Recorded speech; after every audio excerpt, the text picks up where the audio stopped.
Good morning, students. Today we will learn chemical effect of electric current. We know that when electric current flows through any conducting solution, some effect produces or some effect occurs. For example, see here. Here we have taken two copper metal rods, and these two copper metal rods dipped in a conducting solution. Here we have taken the solution of salt and water. NaCl, sodium chloride, is a salt and it is dissolved in water. So here conducting solution is salt water. Then anode. Anode is basically represent the negative charge. Cathode is represent the positive charge. Okay.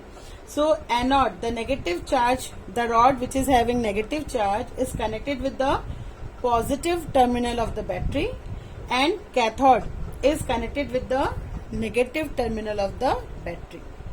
Okay. When electric current flows in this solution, then what happens here? Here one chemical reaction will happen, and due to this NaCl, sodium chloride, will break down into ions, or it produces ions. It breaks into two ions, positive and negative ions. Sodium will produce positive ion and the chloride will produce negative ion. So NaCl will break into NaCl when electric current passes into the solution. NaCl break into Na plus, that is the positive ion, and Cl minus, negative ion. Ion means Na having, sodium having positive charge and Cl having negative charge. Okay. This chemical reaction is visible in the form of bubbles, like gaseous bubbles. You can see here some bubbles. You can see here, or color will change of the solution. So the color of the solution, the changes of color of solution or gaseous bubbles represent that some chemical reactions happening in the solution. Okay. And you will see that some kind of metal is also deposited into rods. So see students, here outside the solution, the flow of current is from positive to negative direction. Current will flow from positive to negative direction. But inside the solution, current will flow from negative to positive direction. Again I am saying, outside the solution, current flow from positive to negative direction. But inside the solution, current flow from negative to positive direction. Okay. And when sodium chloride breaks into ions, positive and negative ions, then what will happen? The positive ion will collect into the anode and the negative ion will collect around the cathode. Okay. So anode, what I said, anode represent a negative charge. So this rod is having negative charge and this rod is having positive charge. But Na, which is having positive ion, will collect around the anode, and Cl, which having the negative charge, will collect around the cathode. Okay. So जिस rod में negative charge है उसमें positive ions collect हो जाएंगे, और जिस rod के पास positive charge है उसमें क्या कलेक्ट हो जाएगा? Negative ions. ठीक. And this process is called electrolysis, and these two rods are called electrode, and this is the figure of voltmeter. ठीक है. चलो, जिन बच्चों को नहीं समझ में आया है इंग्लिश में आपको, उनको मैं हिंदी में फिर से एक बार एक्सप्लेन करती हूँ. इस प्रोसेस में क्या हो रहा है, हमने एक बीकर लिया हुआ है. इस बीकर में हमने सॉल्ट वाटर का सोल्यूशन ले रखा है. ठीक है. इसमें हमने दो कॉपर वायर्स को डिप किया हुआ है. यहाँ पे देखो कॉपर वायर है, तो एक वायर में क्या होगा? नेगेटिव चार्ज आएगा, एक वायर में क्या आएगा? पॉजिटिव चार्ज आएगा. जिसमें नेगेटिव चार्ज होता है उसे हम क्या बोलते हैं? एनोड, और जिसमें पॉजिटिव चार्ज होता है उसे हम क्या बोलते हैं? कैथोड. ठीक.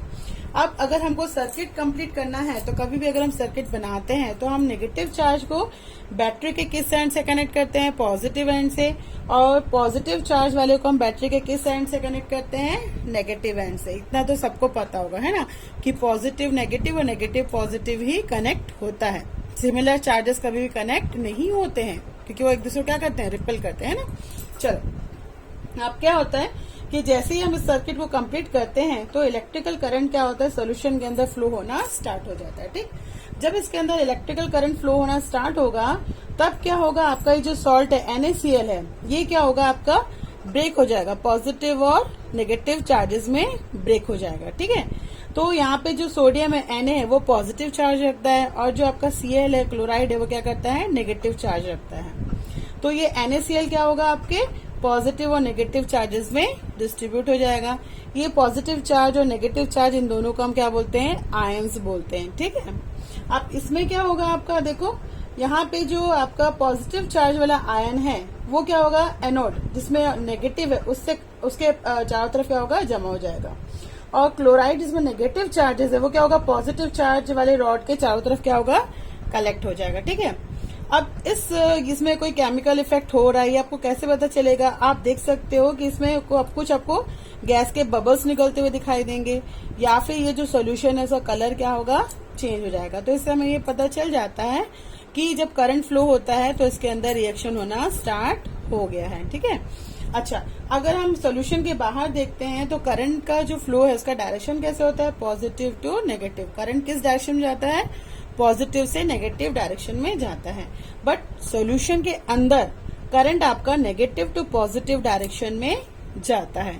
ठीक है, अब यहाँ पे आप थोड़ी देर बाद देखोगे कि जब रिएक्शन हो रहा है तो यहाँ पे कुछ मेटल की जो मेटल जो है वो दोनों रॉड में कुछ मेटल्स क्या होंगे, डिपॉजिट हो जाएंगे। ठीक है, दोनों रॉड्स में मेटल आपके आके डिपॉजिट हो जाते हैं। तो इस प्रोसेस को हम क्या बोलते हैं, इलेक्ट्रोसिस बोलते हैं।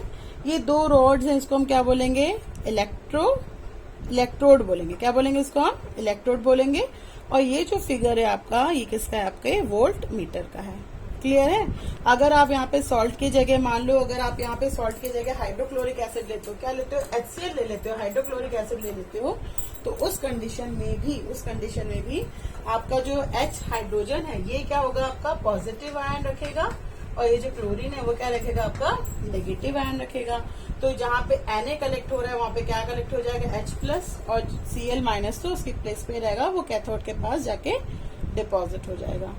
क्लियर है। So that is this process is called electrolysis. Understood ना? Okay. Now see the electric conduction through fruits and vegetables. For that we have taken here one piece of potato. हमने यहाँ पे पोटैटो का piece ले लिया है और यहाँ पे कॉपर रॉड है। कॉपर रॉड को हमने कनेक्ट कर दिया है किससे, पॉजिटिव और नेगेटिव टर्मिनल ऑफ बैटरी से। ठीक है, ये आपका कंपास है, मैग्नेटिक कंपास नीडल है। अब क्या होगा, जैसे ही इसमें इलेक्ट्रिकल करंट फ्लो होना स्टार्ट हो जाएगा, after some time you will see that the rod which is having the positive charge, around that you will see some green and bluish spot.